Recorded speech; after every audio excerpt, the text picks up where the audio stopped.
So basically, I'm going to continue where we left off last time.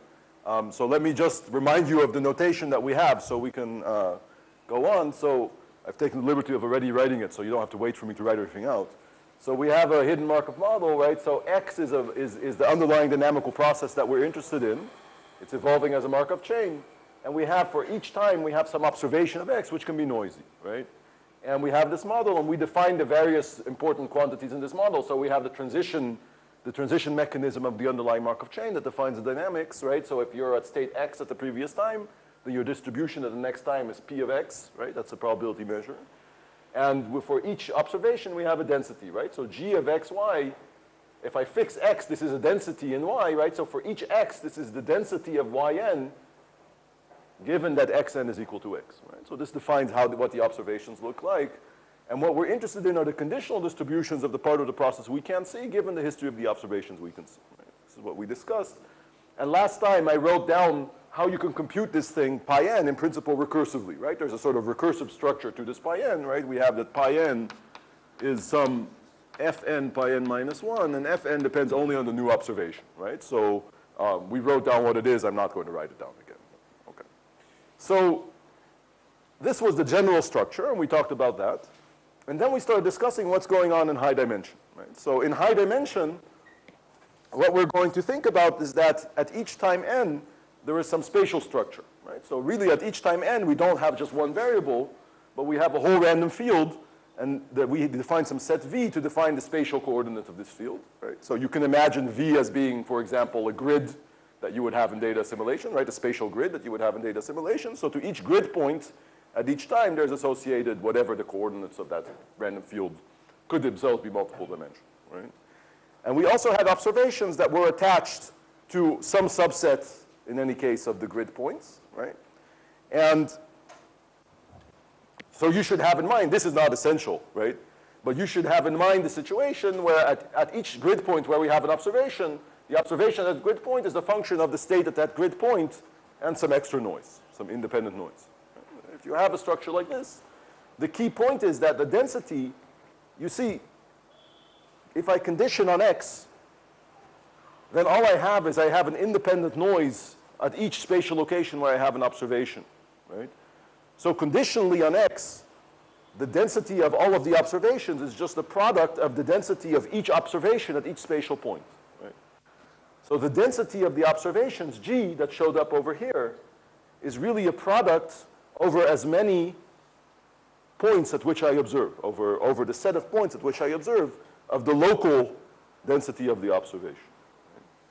And the problem is, and this is really somehow at the crux of everything, that if we let the number of points at which we observe go to infinity, of course, we're talking here about looking at a subset of the points, right? So we also have to let the number of spatial locations go to infinity, right?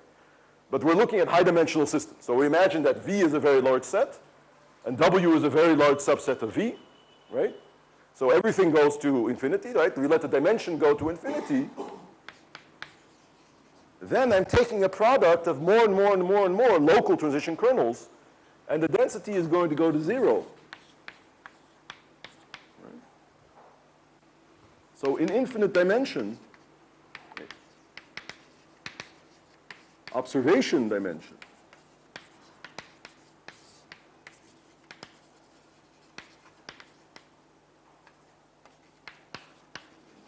the observation density doesn't exist.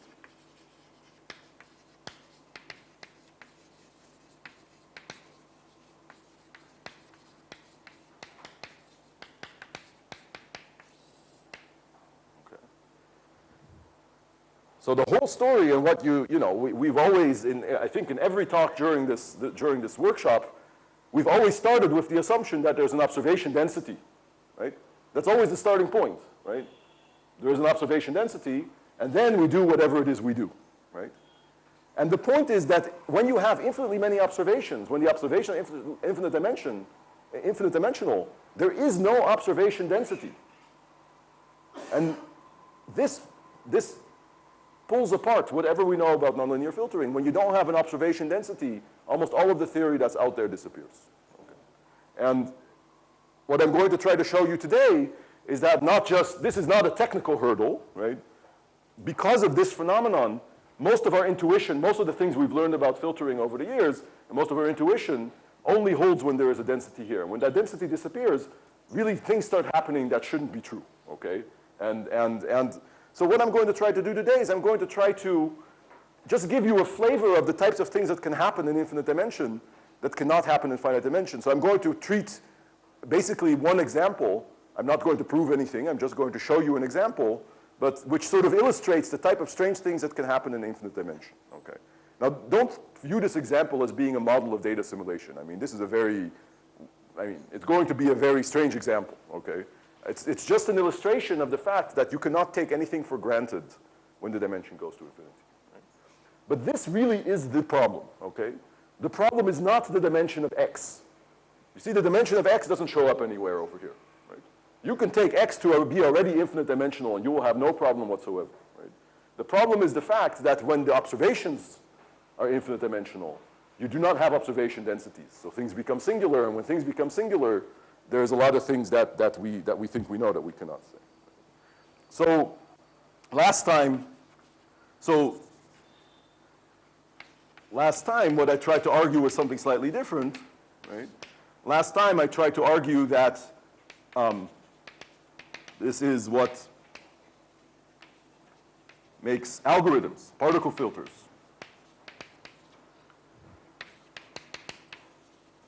fail in high dimension.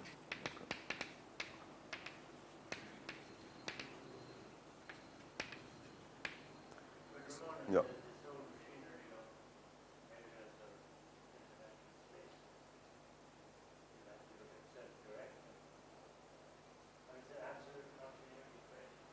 It's an absolute continuity question, right? So there are two possibilities, right? So there clearly is a problem, right? There are two possibilities. Either it's not really a problem, but our analysis fails, or it's really a problem. So I hope by the end of this lecture, you'll be convinced that it's really a problem. This is not a problem of our analysis, that we need sort of slightly more sophisticated tools and we'll be able to repeat what we did before. That's true when the observations have a density, but x is infinite dimensional. Actually, if you look in the literature, most of the theory, at least on the ergodic theory of filtering, would also require x to be finite dimensional to work well. But this we managed to get around. That was a technical problem. And we managed to get around that problem. It was not, I mean, it really was not easy, but the outcome, you know, after a very, very long paper, the outcome is actually everything works the same as it did before. You just have to have much more sophisticated machine. Okay. So it turns out the infinite dimensional of x is not a problem, but the infinite dimensionality of y is a problem, and we're going to see that it's not just a technical problem. It really is a fundamental problem. Okay. So, and again, you know, the fact that the particle filters have an error that grows exponentially in the dimension is really the same problem as we're seeing over here. Okay. And before I go on and do what I'm going to do today, I just wanted to give you a little bit of a picture of what's going on. I would have given it last time, but I ran out of time at the end. But you should have some picture in your head about what this means that the density in infinite dimension goes to 0. Okay. So I'm going to do that in the context of the particle filter, but this is a general phenomenon that we're dealing with. Right? So remember, how did we update this filter? Right? We simulated one step forward. Right? We propagated one step forward according to the dynamics. And then when we had this distribution, we got the new observation, and we just weighted the distribution by the likelihood of the new observation, right? So we multiplied the distribution by the likelihood g, and then we renormalized, right? That was the Bayes formula. So if you look at this in the picture, so maybe the prior, here I'm drawing some densities, so maybe the prior would look something like this, right? And they're all white, okay? The prior would look something like this, and then maybe this density of the observations, g, would look something like that, right? Right? So this is the likelihood of the new observation, right? So what you would do is you take this prior, you'd multiply this by the likelihood of the new observation, you'd renormalize, right? But you see there is substantial overlap between these two things, right? This is what makes everything work out well. So in particular, what you do in the particle filter, we don't have the prior, right? We wish we had the prior. But if we had the prior, we wouldn't need an algorithm to approximate it, right? So we don't have the prior. What we have is a whole bunch of samples from the prior, right? So Dan had a picture like this in one of his slides, right? We don't have this curve, but we have a whole bunch of samples that are distributed according to this curve, right? And what's going to happen when you weight these samples is that each sample is going to get a weight that corresponds to the height of this graph, right? So for example, these samples are going to get tiny little weights, right? But these samples over here are going to get large weights, right? And then when we resample, we're just going to be left with the samples that are sort of in the intersection of these two curves, right? And then the next step, we're going to simulate those forwards, et cetera, right? So each step, the algorithm is selecting those samples that have a large likelihood weight, right? And they're throwing out the other samples, right? So this is how these systems work. But when I drew this picture, this is inherently a low-dimensional picture, right? And the phenomenon you're seeing here is that high-dimensional systems don't look like this, right? So now, of course, I cannot draw for you a high-dimensional system in one dimension, okay? So I'm going to give you an artist's perception of a high-dimensional system, what a high-dimensional system. But you have to imagine what I'm about to draw here. I'm going to draw in one dimension what a high-dimensional system looks like, right? So you should take this with a grain of salt. But this is a low-dimensional picture. Right? But you see what happens in high dimension is that the density goes to 0, right? At every point, it goes to 0, almost every point. So it means that the densities don't really look like this in high dimension. What they really look like is something like this. This is going to be the prior, and it doesn't go up here, of course, right? And so, you know, they're centered at roughly the same spot, so maybe over here, and then here we had the posterior, but the posterior looks like this. Oh, sorry, this would be the likelihood, G, right? So you see they're both in the same spot. But as you let the dimension go to infinity, each of these densities is getting thinner and thinner and thinner because these densities are going to 0 almost everywhere. And in this plot, what that looks like is, you know, these densities are going to get thinner and thinner and thinner. So they go to 0 everywhere, right? They have some spot where they're concentrated, where they're not 0. But as you increase the dimension, both these densities are going to get thinner and thinner and thinner, right? And so now you see that as you increase the dimension, these plots start looking more and more like this, okay? So now if you think, for example, about the particle filter has some samples from this distribution, right? But because we're in high dimension, none of those samples are actually anywhere near where the likelihood has mass, right? So every single one of these samples is going to have an extremely tiny likelihood, right? And this is what makes the particle filter fail, because what happens when the particle filter is, okay, I weight all of these, but each of these samples of the prior are already in the tail of the posterior. And these posteriors are decaying exponentially fast, right?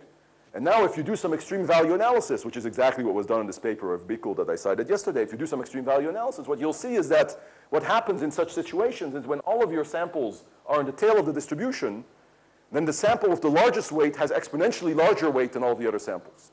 And so when you renormalize, all of these samples disappear, basically. You only get, all the weight goes on one sample, and you have an effective Monte Carlo approximation of one particle rather than however many you have. Right? So this is sort of a pictorial representation of the phenomenon, right? But it all comes back to this picture. This is a high-dimensional picture. High dimension. If you want to think about this differently, if you throw you have a dartboard in 2 dimensions, right? This is the dartboard that most of you know, right? If you have a dartboard in 2 dimensions, I throw darts at it, right? Then with some reasonable high probability, well, maybe for me it's not a good idea, but for some of you, with reasonable high probability, you will hit the dartboard quite a few times, right? So the idea here is that if you have a dartboard in n dimension, right, the probability that you will ever hit the dartboard if you throw some number of times is going to decay exponentially fast, right? In high dimensions, 2 distributions miss each other. It's very hard to make 2 distributions overlap in high dimension. Okay? And this is the problem we're running into here. So this is a problem that is showing up very explicitly in the algorithm that I discussed last time. And I should mention that there is no way to get around this by doing the sampling differently. And I'm happy to discuss this with anybody who likes.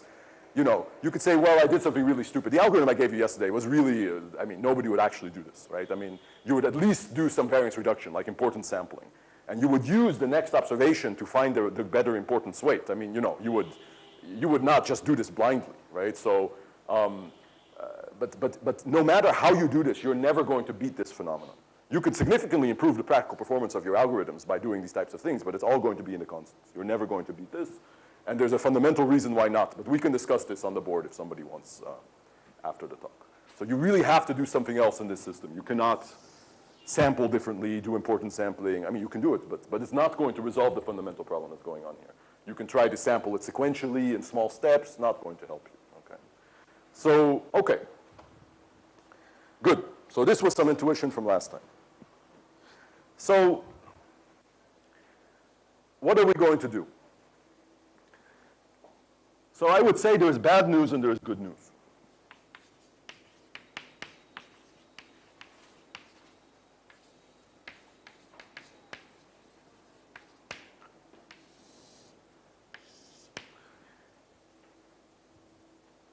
So I've shown you, okay, it's clear that the particle filter doesn't work for this reason. But it doesn't mean that the filtering theory doesn't work, right? The filtering theory just got a lot harder. But it could be that all of the theory that we have, even though the theory doesn't fit in this framework, it could be that we just need, like Sanjoy was well, he wasn't really suggesting it, but like I interpreted his question, it could be that we just have to sharpen up our theory a little bit, right? That we just need the slightly better tools and we could get the same theory in infinite dimension. And the answer is no, that is not true, okay? So the bad news is that genuinely new phenomena appear in infinite dimension.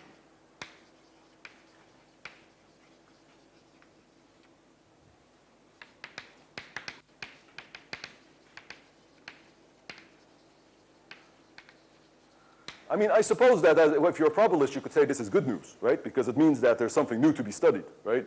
But it's bad news from the point of view of applications in the sense that we know that nonlinear filters behave very well. A lot of the theory has concentrated on proving that they, you know, that they behave in an intuitive way. And the bad news is that in infinite dimension, this breaks down. You cannot take anything for granted that you know. Your intuition for finite dimensional situation, you cannot take for granted, right? So new things start happening, and it's very hard to understand when bad things happen, what bad things can happen, okay? We don't really know. Yeah. What I was saying is that this is a general fact about infinite measures and infinite True. spaces. You cannot study fluctuations. True.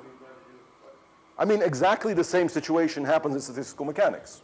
But let me get back to that. Let me get back to that later. Yeah.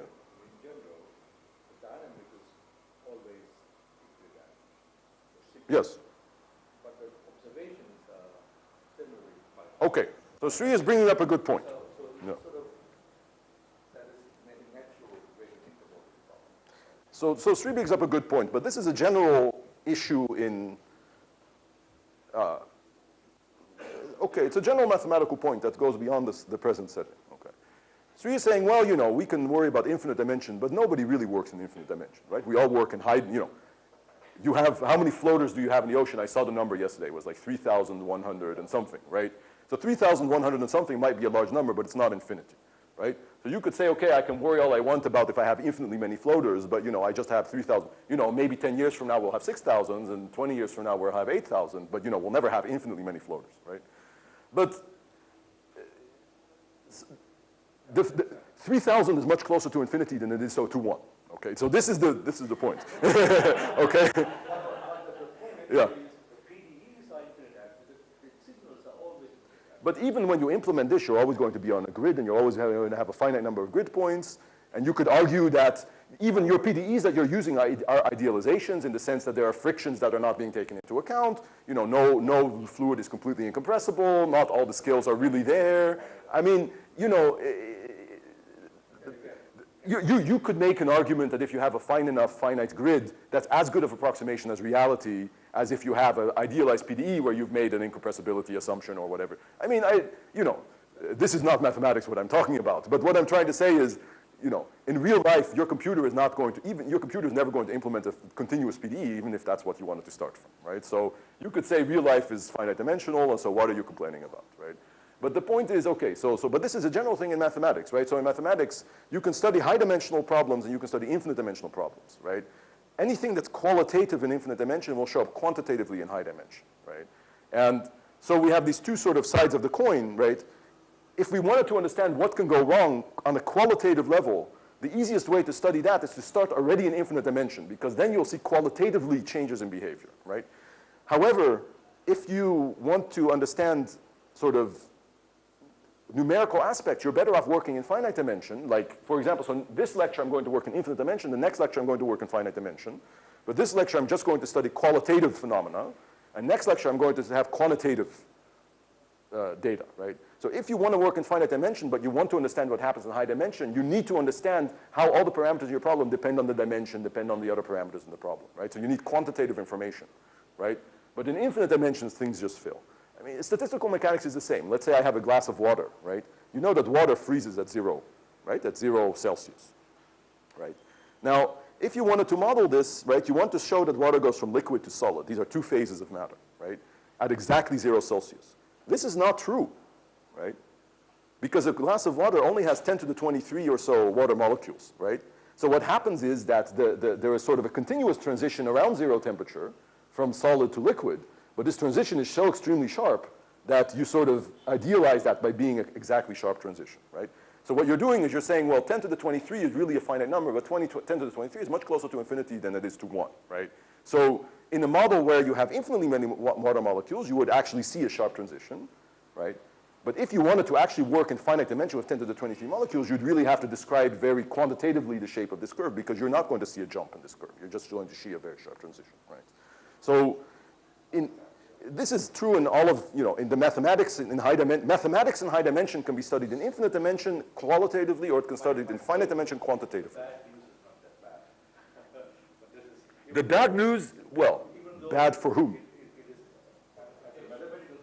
Yeah. It is as a bad view, but I think in applications, you still have finite data. This is not quite also. Well, I think I'm not quite sure. In the sense that if you take a different dimensional phenomena and then approximate it by some finite approximation like making a grid and so on, that's a completely different viewpoint than only studying the finite dimensional phenomena. And Your PDEs are PDEs, right? Oh. Yes. Okay, so let me make the point for particle filters. So, no, let me make the point for particle filters. So in infinite dimension, I could say particles filters don't converge. They're not consistent. If I let the number of particles go to infinity, the error is not going to go to 0. That's the infinite dimensional version of the statement I gave last time. Last time I gave a different statement. I said in high dimension, the error does go to 0 as you let the number of particles go to infinity, but there's a constant in front of it that's exponential in the dimension, right?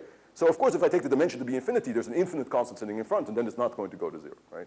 So I have two ways of studying this problem. Either I can say, okay, I work in infinite dimension and I show that it doesn't converge, or I work in finite dimension and I show it converges very slowly, right? But in order to make that second statement, I need a quantitative theory. Can't work with qualitative theory. But these two phenomena are the same. The fact that it doesn't converge in infinite dimension manifests itself in finite dimension in the fact that you have a constant that's very, very large, grows very quickly as a function of the dimension, right? So I would say that the fact that in infinite dimension the particle filter doesn't even converge is a much better reflection of reality than the finite dimensional statement that the particle filter converges, but it doesn't tell us anything about how it actually behaves, right? Convergence says very little, right? You need to understand something about the constant that sits in front, but by studying this thing in infinite dimension, you can turn it into a non-convergent statement, right? And so if you want to get general insight, working in infinite dimension is a very fruitful way of getting general insight, though it is not a good way of studying practical things like algorithms but these are two sides of the same coin, but I would argue that this setting here where W is very large is qualitatively better modeled by the infinite dimensional situation than by the finite dimensional situation. Okay. All right. So yeah, so the bad news is that our theory just breaks down in infinite dimension, right? It's not just the algorithm, right? We could say, well, the theory is the same, the algorithm breaks down, right? But it's not just the algorithm, the whole theory breaks down in infinite dimension. But the good news is that in infinite dimension, these new phenomena can also help us to design algorithms that work. But if you want to do that, then you have to understand these phenomena, right? So the algorithms as they are, as people use them, don't work, right? But we have these new things that happen that we don't really understand, but an understanding of these ideas also point the way towards what you should do. And I should also be fair, you know, people I think in data assimilation have noticed, you know, experimentally what should be done. I mean, some of these ideas are floating around in the data assimilation literature. I'll come back to that next time. But what we're trying to do is we're trying to develop a mathematical understanding, often in toy models, but we're really trying to understand at some level what are the fundamental things that are happening here, and can we really understand them from the ground up. So this I'm going to talk about this lecture. And this will be the topic of next lecture. Okay, so that's the plan. I've already spent half my time on telling you what I'm going to say. All right. So because I want to show you that new things happen, it'll be easiest to work in infinite dimension. Because in infinite dimension, I can show you something doesn't happen that you expect to happen, or something does happen that you don't expect to happen. Whereas in finite dimension, I would have to show you that you get constants that are large or small, right? So here we're going to work, today we're going to work in infinite dimension. Next time I'm going to work in finite dimension, and we'll get quantitative statements. Okay. So what I want to talk about today, so I'm just going to give you a flavor.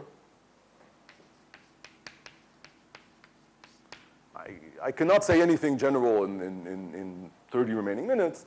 I just want to show you in an example, give you a flavor of the types of things that can appear when you go to infinite dimension that cannot happen in finite dimension. And to give you this flavor, I first have to show you what happens in finite dimension, right? Because we haven't actually discussed it. So let's talk about the filter stability problem, which we discussed last time. So remember, this is the idea that the filter forgets its initial condition after a long time. Right? And we had two different intuitions for this. One of them was that if the underlying system converges to equilibrium, right, it's ergodic, then the underlying system forgets its initial condition, right? And so then our estimates of the underlying system should also forget their initial condition, right? It seems obvious, right? And on the other hand, we had another intuition which said that if the observations contain a lot of information, right, then that information that we're accumulating over time should somehow obsolete what we initially thought was going on, right? So that was another mechanism. So let's look at this. So I'm going to give you some classical examples. Well, one classical example, really.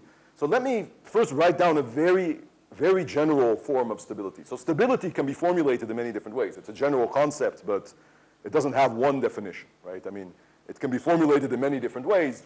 And just, you know, so we're talking about something fairly general, let me give a very general, you know, so a very weak notion, just to have something qualitative to study about, of stability. So we're going to say that the filter is stable if the following holds. So remember, the filter is the law of x n given the history of the observations, right? And we want to show that this forgets the initial condition, right? So where is the initial condition? So the way I'm going to do it is I'm going to say, well, let's say I know the initial condition. I know where it is at time 0, right? Then after a long time, even if I had that knowledge, it should not matter for my estimate of where I am right now. So I'm going to subtract from this the probability that x is in A, given that I know the initial condition and the observations.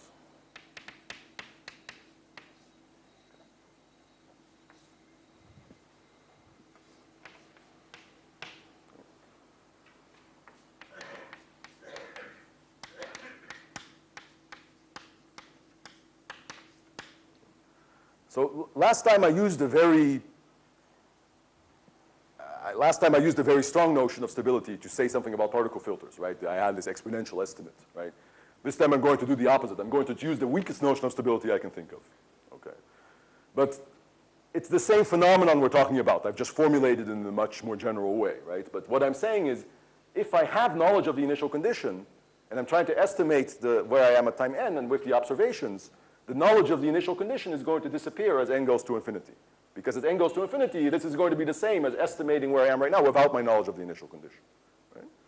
So everybody's agreed that this is, it seems like a reasonable notion of stability. It's a much weaker counterpart of what I used last time.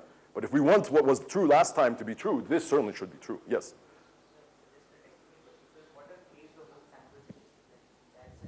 What if, this should be true for any set A. So if A is the whole sample space, this is trivially true because this probability would be 1, And that probability would also be 1, right? So if this is true for every A. Measurable set. Okay. All right. So, for example, so we have some intuition, which I gave last time, but let me just write down one. Intuition is that if X itself is stable, which means that the probability that Xn is in A, given my knowledge of X0, after a long time does not depend on my knowledge of X0. Right? So this says that the system itself forgets its initial condition. Right? This is just convergence to equilibrium. Okay?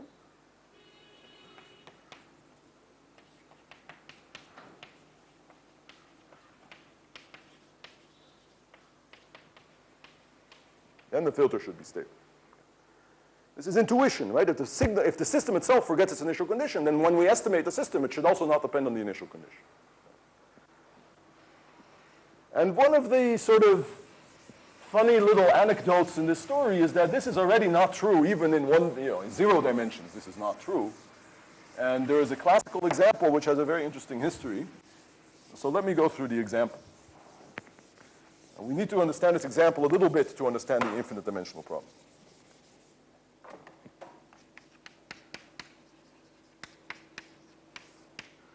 And this example is due to David Blackwell.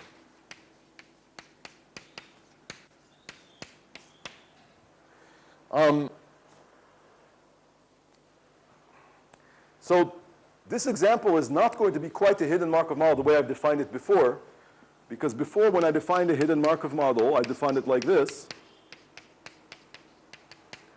So this is just a side comment.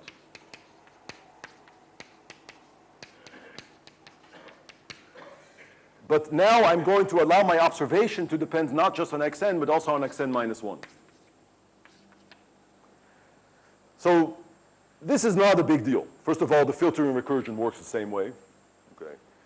Secondly, I can always reduce an example like this to an example where I just have arrows going down, because all I have to do is I can define x tilde n to be the pair xn minus 1 n. So this is again a Markov chain, right? And now yn depends just on these two, so now the arrows are just pointing down. Right? So you should really think of this as follows. If x is the position of something, right, then in the original model I had, the observations just depend on the position, but now I'm allowing my observation to depend on the position and on the velocity, right? So I have to allow myself to look both at this one and this one, but if I wanted to turn this into just an observation of the position, I would just augment my state by adding the velocity to my state, right? So this is not really different than what I had before. It's the same thing. And the only reason I'm going to use this slightly more general model is because it will make it easier to write down and to understand the example. Okay. So this is just a cosmetic, just cosmetic. This is not really different than the setting we had. Okay, so here's the model. Yn minus 1 and then depend upon xn theta and xn minus 1 theta, right? Observation, previous observation. Yn minus 1 will depend on x tilde n minus 1. Yeah, okay, then dependency is going to be on 2 time points. Not just In this model, in the model as I'm going to write it down, the dependency is going to be on 2 time points. But I can reduce that to a model which has dependency only on 1 time point by going from x to x tilde, which is again a Markov chain, right? but observation, observation yn minus 1 and yn. So this model is equivalent to this model.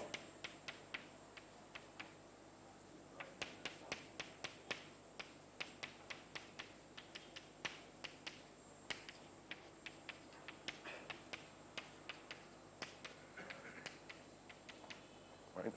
Where x tilde, I've defined x tilde n to be xn minus 1 xn.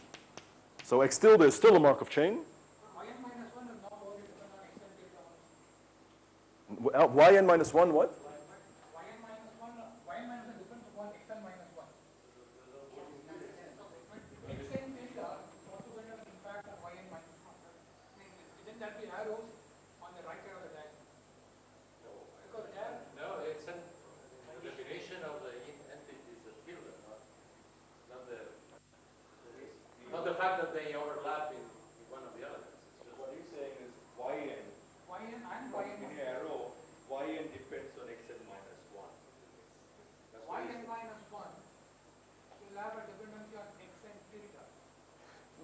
But because if I condition on x tilde n minus 1, it doesn't depend on x and tilde. Conditionally on x and tilde n minus 1, it does not depend on x and tilde. Because condition on x and tilde n minus 1, the part of x and tilde that it depends on is non-random. And something that's non-random is independent of every random variable. Right? A constant is independent of any random variable. Right? 3, the number 3 is independent of any random variable. You should check the definition of independence, right? So, because the expectation of f of x times y of 3 equals the expectation of f of x times the expectation of y of 3, right? Because y of 3 is a constant, so I can pull it out of the expectation. Right? So a constant is independent of any random variable, right? So here, when I condition on x tilde n minus 1, the part of this guy that this depends on becomes constant. And so it's independent, right? So the arrows really do go this way. But this is a cosmetic change. All I'm trying to tell you is I'm going to write down the model like this because it's going to be easier to understand. But it's cosmetic because the model we had before is just a special case. Or just a special case of the model we had before.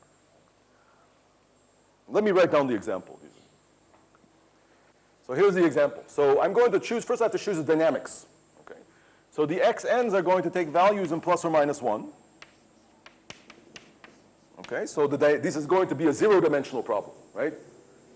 Each at each time x can just take the value plus or minus 1. And the dynamics are going to be extremely simple, which is that xn are IID with Bernoulli 1/2. So the probability that xn is plus or minus 1 is 1/2. So the dynamics is trivial, right? The conditional distribution of xn given the past does not depend on the past at all. At each time we have an independent random variable. If you want, the dynamics is just noise, right? There is no dynamics. It's just noise, right? Now, I hope we can all agree that this Markov chain is as ergodic as it gets. If I know the initial condition, it reaches the invariant measure in one time step, right? You cannot be more ergodic than an IID sequence, okay? So this certainly is a very stable system. Now, the observations are also going to take values in plus or minus 1. Yeah, okay, for now. So what is yn? I'm going to define yn as being xn times xn minus 1 with no extra noise. Okay. So this is a non-random, there is no observation noise. Yn is just a function of the underlying state at this time step and the previous time step. Right? So what is this telling you? So you see these values take plus or minus 1. So if yn is equal to 1, that means that xn must be equal to xn minus 1, right?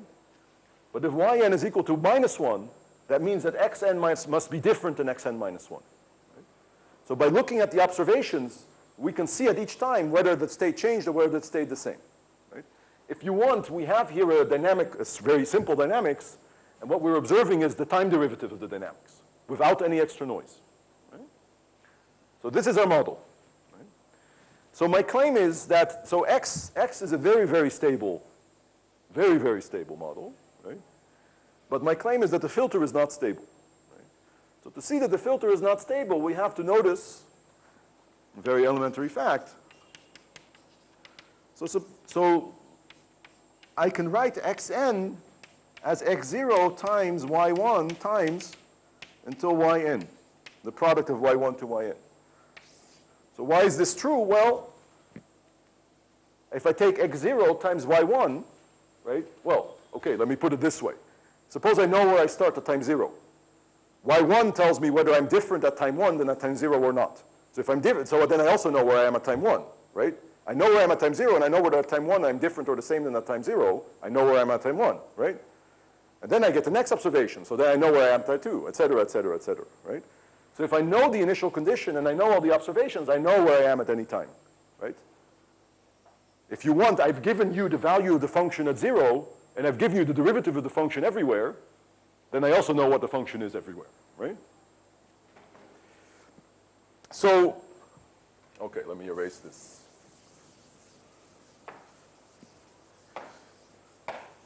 So what's the probability that xn is in the set A given x0, y1 to yn?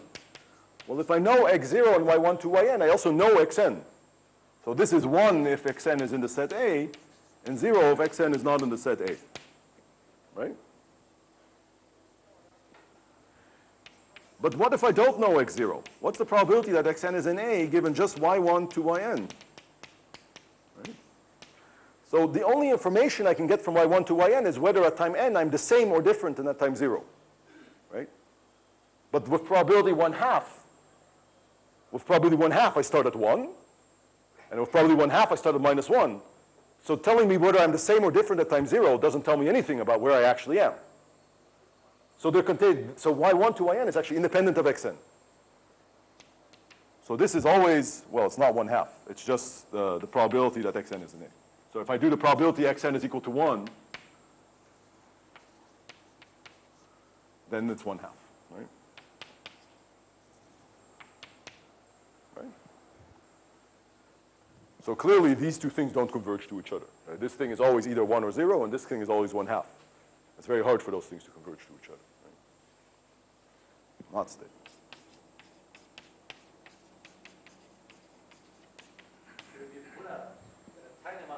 Ah, very good. But my question to you is why? Such is life. So, you know, I have 15 more minutes to go, so we'll see how far I get. But one of the messages, the main message to take away in this lecture is such is life, but only in finite dimension. In infinite dimension, that is no longer true, okay? And that's one of the things that really is different in finite and infinite dimension. These types of phenomena in infinite dimension, adding noise doesn't help, okay? So, very, very stable. It's Furnet's initial condition after one time step, right? But when we condition on the observations, it no longer forgets its initial condition. And somehow there's too much information about the observations, in the observations, right? What happens here is that when I see the observation, I know something for sure about what's happening to the underlying system. I don't know everything, but I know for sure whether or not these two states are different or the same. I'm getting too much information. And when I get too much information, the conditional distributions are too different from the unconditional distributions, right? And the property of the unconditional distributions does not need to be inherited, right? But as you suggest, if I add a little bit of noise, just a tiny, tiny little bit of noise to this, I might know with very high probability. If the noise is very small, then with very high probability I can tell you whether they're the same or different, right? But I cannot tell you for sure. And what will happen is that in that case, if after a very long time, with high probability, if I go for a very long time, eventually I'll miss one, right? I'll have a wrong guess, and then I'll make a bad prediction, right? So then as time goes to infinity, these two things will converge to each other. Right? So if we add a small amount of noise, so it's xn times xn minus 1, for example, plus epsilon times xn, where xn are IID normal 0, 1, then the filter is stable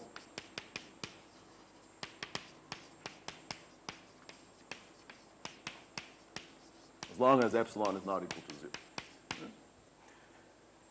So we have here an example which is already a little bit surprising if you have never thought about this before. It's very elementary, but it's already a little bit surprising if you've never thought about it before. Conditional expectations, even in 0 dimensions, don't have to behave the same way as the original distributions. But somehow we think of this as being somehow a pathological example, right? It's pathological in the sense that there's something singular going on here. We have too much information, right? And if we break the singularity, if we just add a tiny little bit of noise, this phenomenon goes away, right? Is this example clear? Everybody has a, okay. So, of course, this is one example. Right here, you can do the analysis explicitly, right? But you might guess that this is true in general, right?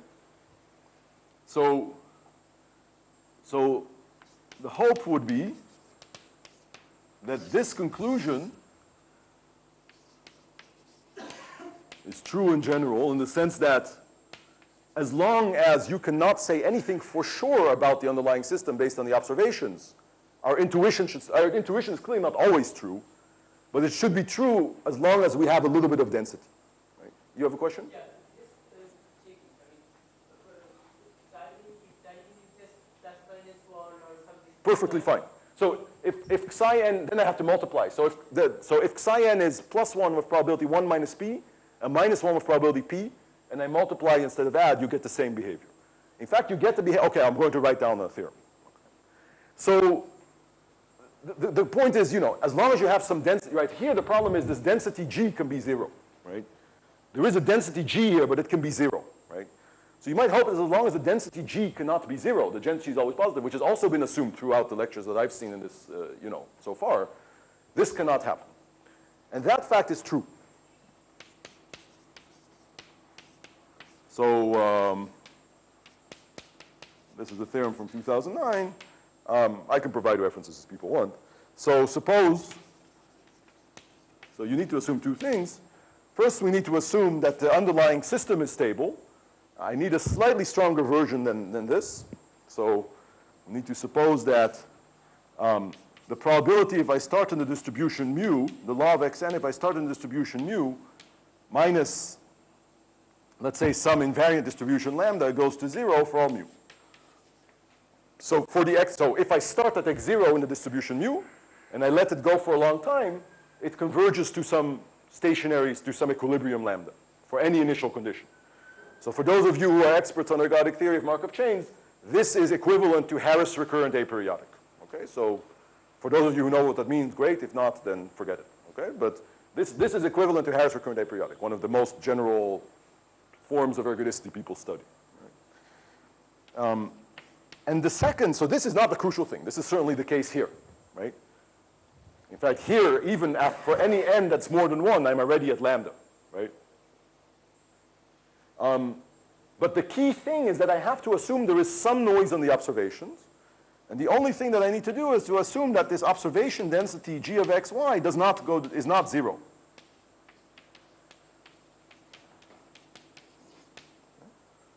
And this, of course, is violated in this example, right? Because in this example, if xn is not equal to xn minus 1, then the probability that yn will be equal to 1 will be 0, right? So the density becomes 0, right? But if I add any noise to this, then I will go already over here, right? So this is a very weak condition. It's just saying that the density is not 0. Okay. This is the law of the Markov chain. So when I give a Markov chain, I have to give you the transition probabilities and the initial condition. So this is the law of the Markov chain xn if the initial condition is mu. Here, let me write it just for, it's equivalent to the following. The probability that xn, the law of xn, given that x0 equals x, minus lambda, goes to 0 for all x. So lambda is some distribution. And for any initial condition, after a long time, it converges to the same equilibrium. Right? So this is equivalent to what I just wrote. Then the filter is stable.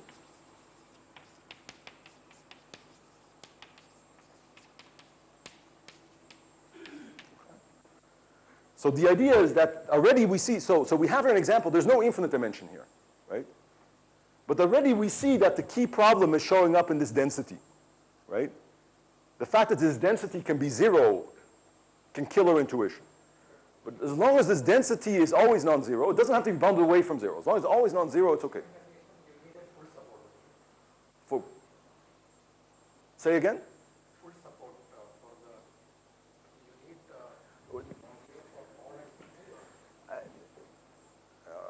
Okay.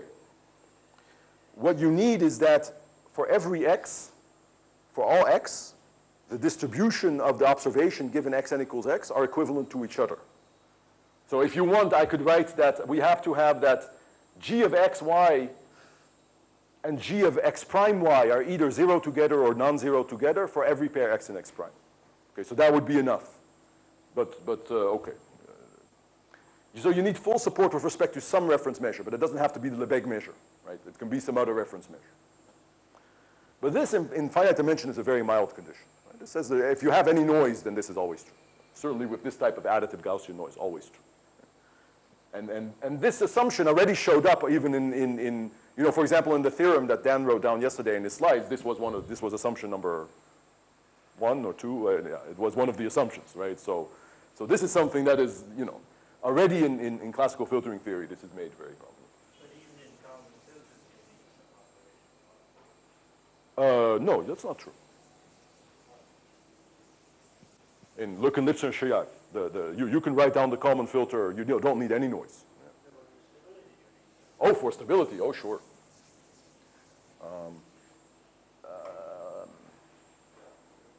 That's also not true, but that's not classical. There are stability statements that do not need observation noise. But that you will not find that in the classical textbooks. That requires some other. If you have observability, you don't need observation noise. Yeah. So okay. All right. I need to go very quickly now. Okay.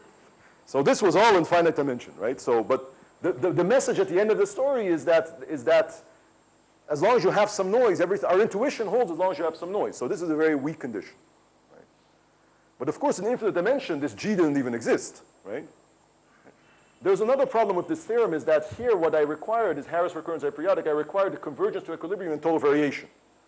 This is also going to be a problem in infinite dimension when X is infinite dimensional. But that we managed to get rid of. So this can be localized. So as stated, this theorem doesn't even hold.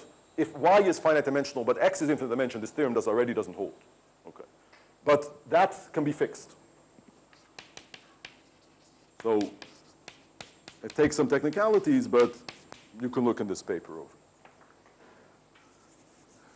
So this result has a very long history, which I'm going to skip, but it's very interesting. Dating back to Blackwell and Kunita in the 1970s. I'll tell you some other time around the campfire. All right. So let's go to infinite dimension. So one of the key things that I want to point out is that these types of ideas, right? The idea is as long as you have some, this is a very mild condition that's true in any system anybody has ever looked at, right?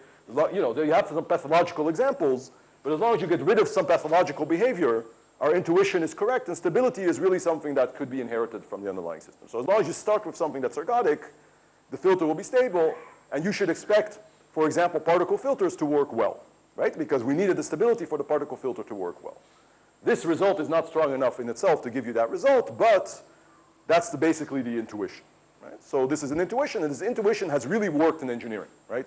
So in engineering, the feeling is that particle filters work well. You have to tune them to get the constants down, but particle filters work well when you have ergodic systems. Okay.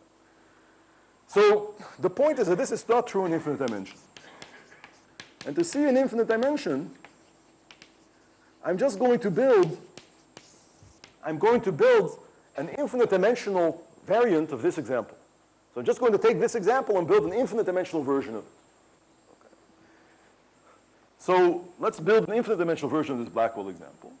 So what are we going to have is we're going to have xn at each time is now a random field, right? And v will take values, for example, in z, the set of integers. Right? So at each time, we have infinitely many points in space, right? They're just in one dimension along the lattice. And what we're going to do is we're going to take all of the x and v to be IID plus or minus 1 with probability 1/2.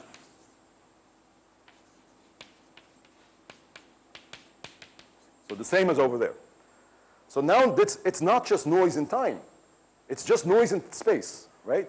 It's space-time noise, right? So the underlying dynamics is space-time noise. All of the spatial locations are independent, all of the times are independent, right? This is about as simple a dynamics as you can imagine in non-infinite dimension, right? So, and in particular, it's very, very, very ergodic, right? Again, it even satisfies this condition, which typically is not true in infinite dimension. After one time step, it reaches the invariant measure. Okay, now, what are the observations? So now let's draw a picture. So you have to imagine we have this, so this is Z, so this is space, and here we have time. Well, that should go in both ways, right? So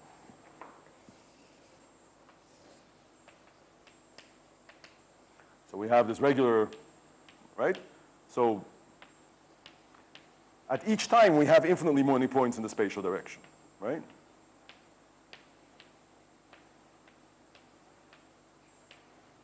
etc. Right? So at each time, this is one time, we have a random field. But it's a trivial random field, just noise. Right? So what are the observations? So the observations are going to consist of two parts. So I'm going to observe any v. So it's going to consist of two parts, y hat and v, and y bar and v. And what y hat and v is going to do is y bar and v is going to be the same observations we had over there. So for example, if this is the site v, right, then y bar and v is going to look at whether these 2 points are the same or are different, plus some noise, right? So this is, it looks at the derivative in time. And y hat and v is going to look at the derivative in space. So now what I'm observing is I'm observing the derivative in time and I'm observing the derivative in space. Each with a little bit of noise. So I'll write it down, but is the idea clear? It's just a direct infinite dimensional version of the Blackwell example.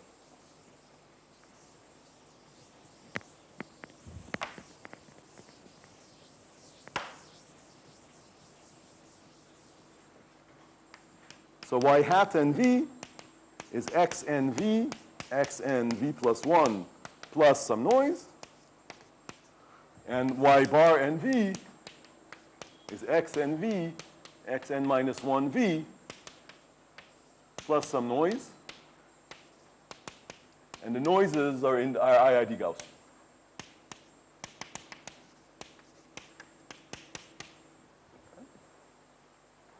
So it's a direct infinite dimensional version of the Blackwell example. So now let's say the noise is 0. Let's say epsilon is 0. Well, then the filter is not stable. We know the filter is not stable because it's exactly the same example as over here, right? At each time we can see whether the previous state was the same or different in this state. You get exactly the same example, right? So I'd say clearly, if epsilon is 0, the filter is not stable, right? But this is not an infinite dimensional phenomenon. This was already true in finite dimension. Right? But the key point is that in finite dimension, that was a pathological example, because if I add any noise, this disappears, right? So in finite dimension, if epsilon is not 0, this phenomenon disappears. But in infinite dimension, it's not true. Not only is it not true, but it's not true in the most non-trivial way that is possible. So this is, together with my PhD student, Patrick Rebeschini.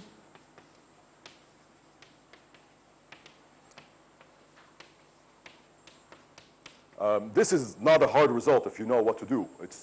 There's nothing deep in the proof. That's not true. There's a lot deep in the proof, but we didn't invent it. Okay. The example is the interesting part, not the proof. Right? So the claim is that there exists some thresholds. So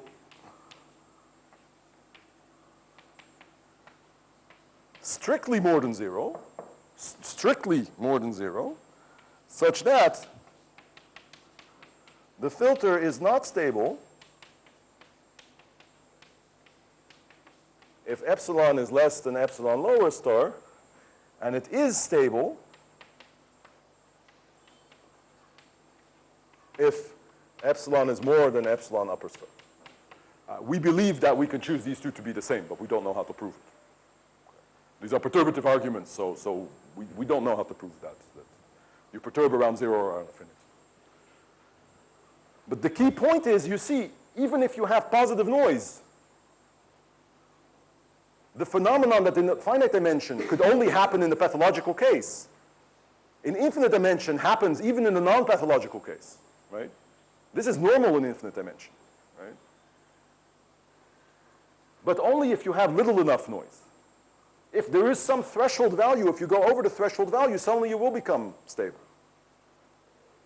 But this is very, very nasty, right? Because the idea in finite dimension was that as long as there's nothing pathological, the filter behaves in the same way as the underlying model, right? If the underlying model is ergodic, the filter is ergodic, right?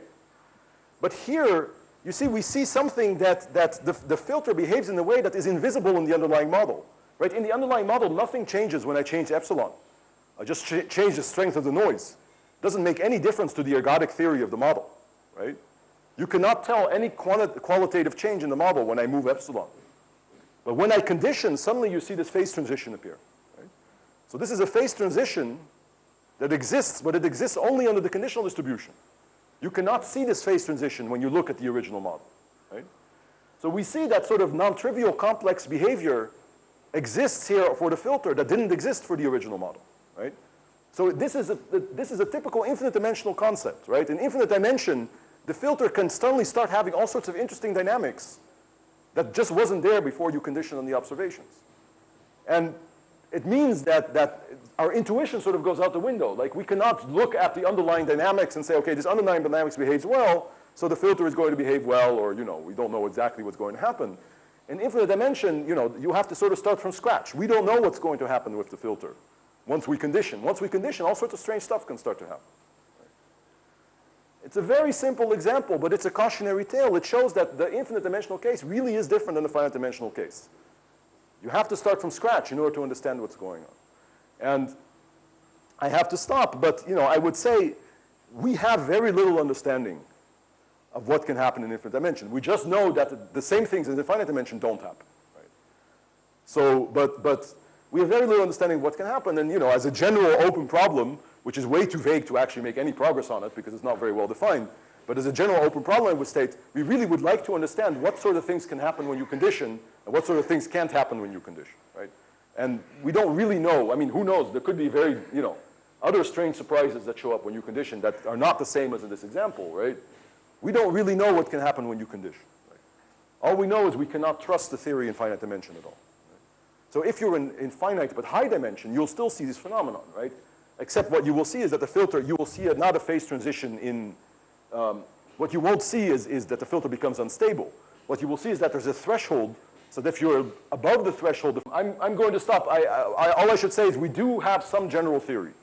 It's very, very primitive, and I can tell you about it if you ask, but we do have some general understanding, but it's very, very, very primitive, very limited, and there's more not understood than there is understood. Yes.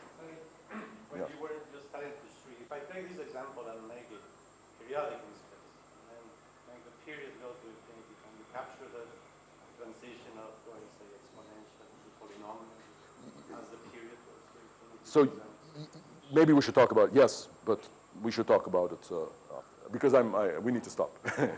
Thanks. Yeah.